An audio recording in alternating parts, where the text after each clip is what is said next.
Selamat malam, perkenalkan nama saya Lydia Cynthia Ninef, NIM 21030201008, kelas 1C, Program Studi Administrasi Bisnis, Fakultas Ilmu Sosial dan Ilmu Politik.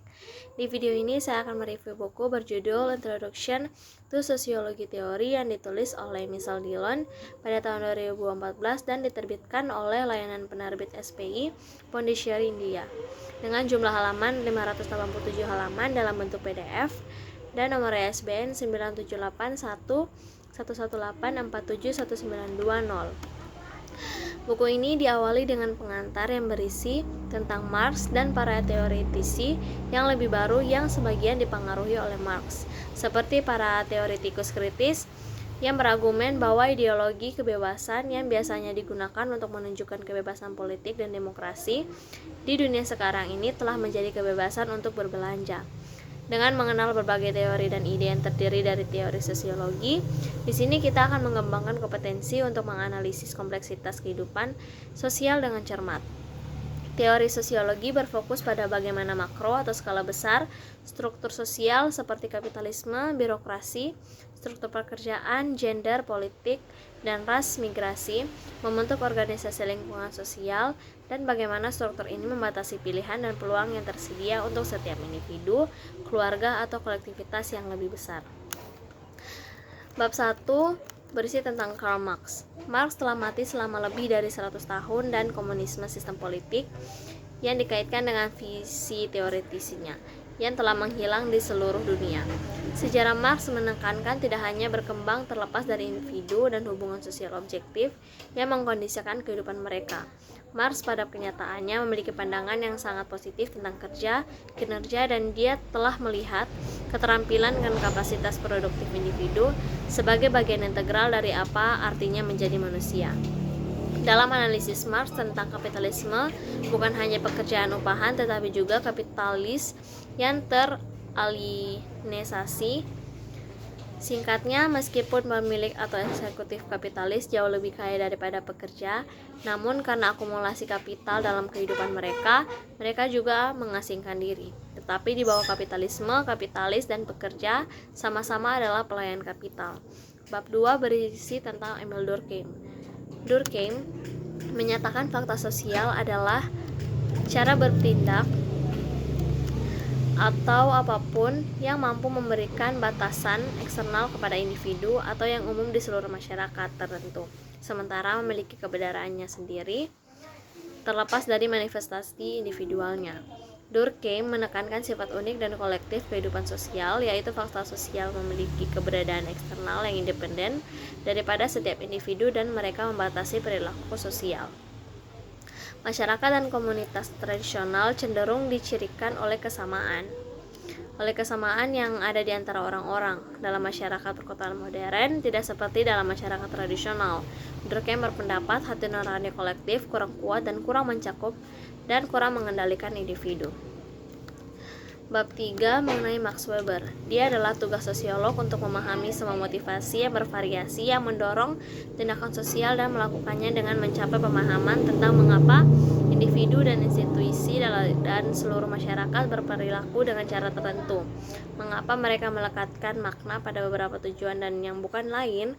Poin penting bagi Max Weber adalah bagaimanapun bahwa nilai-nilai terlepas dari konten atau substansinya tidak hanya memotivasi tindakan tetapi juga dapat memotivasi tindakan rasional, yaitu memotivasi individu, kelompok, dan organisasi untuk bertindak dengan cara yang sangat terencana, yang metodis, yang dalam mengaktualisasikan nilai-nilai tersebut. Bab 4 fungsi nasionalisme dan modernisasi. Ke dalam konteks ini, Parsons bertekad untuk memberikan teori tindakan sosial yang sistematis, abstrak, dan dapat digeneralisasikan. Seperti Durkheim yang menggarisbawahi fungsi sosial tertentu, Parsons dianggap sebagai struktural fungsionalis karena fokus utamanya adalah analisis struktur sistem sosial dan subsistemnya, serta konsekuensinya bagi atau relevansi fungsional dalam memelihara masyarakat, tatanan sosial, keseimbangan sistem. Tanpa sumber daya budaya yang diperlukan untuk diasimilasi melalui internalisasi, Tidak mungkin tingkat kepribadian manusia muncul, dan karena itu jenis sistem sosial manusia berkembang. Masyarakat modern adalah masyarakat bertingkat, tetapi sistem klasifikasi didasarkan pada peringkat diferensial yang terkait dengan kompetensi dan prestasi yang dicapai secara individu daripada karakteristik dan hasil yang ditentukan oleh latar belakang keluarga atau etnis. Selanjutnya, bab 5 tentang teori kritis teknologi budaya dan politik. Disebut demikian karena menekankan penggunaan akal yang kritis dan reflektif dalam menilai dan memajukan penerapan nilai, pencerahan masyarakat, penghapusan pemikiran kritis dan penimbasan perbedaan pendapat yang berarti, baik dalam opini politik, nilai-nilai sosial, atau pilihan mode, melucuti individu dan masyarakat dari kemampuan untuk membentuk masyarakat yang egaliter dan sepenuhnya demokratis. Oleh karena itu, para ahli teori kritis menganjurkan bahwa individu harus terlibat dalam kritik sistematis tentang cara-cara di mana masyarakat diatur dan tujuannya dapat dilayani.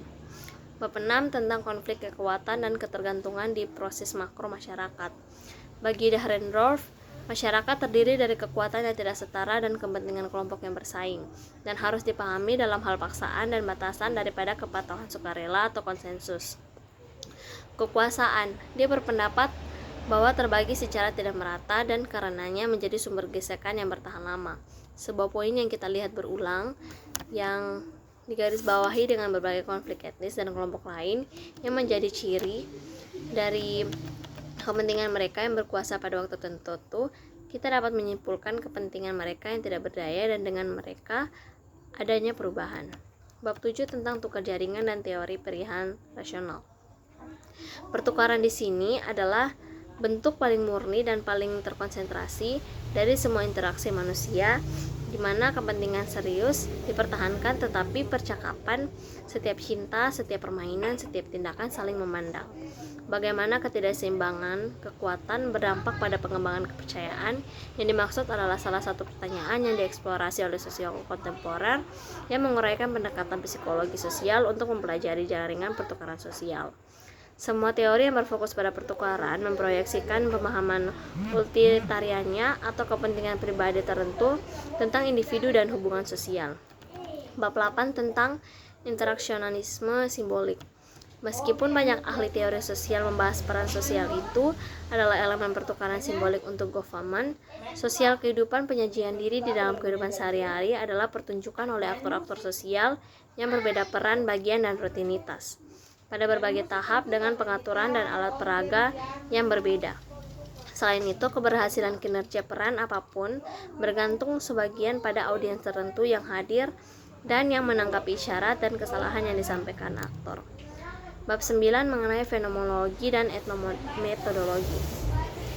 Pentingnya realitas sehari-hari dalam pengalaman sehari-hari, dalam bagaimana individu membangun pengetahuannya tentang dunia sosial mereka, dan implikasi praktis dari pengetahuan itu dalam mengkonfirmasi rasa keteraturan yang kita terapkan pada bagaimana dunia bekerja, adalah fokus dari untaian dalam teori sosiologi. Disebut fenomenologi adalah karena kurang kontroversialnya etnometodologi juga terlibat dalam analisis percakapan yang ditunjukkan untuk merinci langkah-langkah pragmatis spesifik yang membangun makna, yaitu keteraturan dalam interaksi sehari-hari tindakan, dan metode ini telah menjadi populer di bidang luar sosiologi. Bab 10 tentang teori feminis. Pada tahun 1985, dua sosiolog feminis terkemuka, Judith Stacey dan Barry Tormey, didiagnosis revolusi feminis yang hilang dalam sosiologi.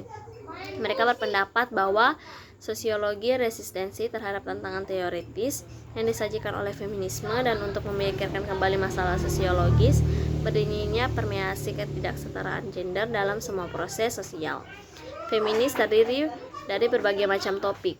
Inti dari teori feminis adalah fokus pada ketidaksetaraan perempuan dan bagaimana ketidaksetaraan itu terstruktur dan dialami di tingkat makro dan mikro.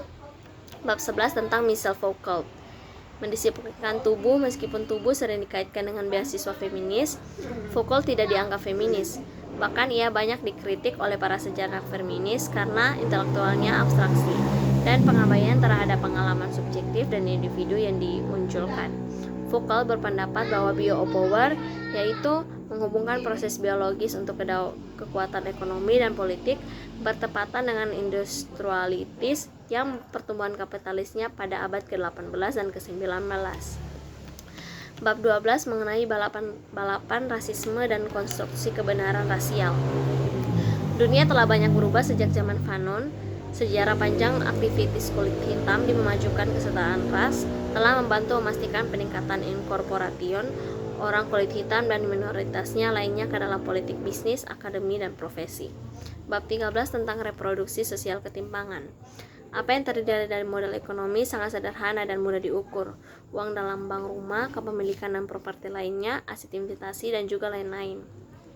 Konsep Bourdieu tentang modal sosial dan modal budaya mengikuti logika akuisisi penggunaan dan pertukaran yang sejajar dengan cara kita berpikir tentang modal ekonomi, meskipun konsep-konsep ini lebih sulit untuk didefinisikan atau diukur. Demikian hasil presentasi saya tentang ringkasan buku ini. Ya, kalau ada kesalahan kata ataupun ketidaksengajaan yang terjadi dalam video ini, saya mohon maaf. Sekian dari saya, terima kasih.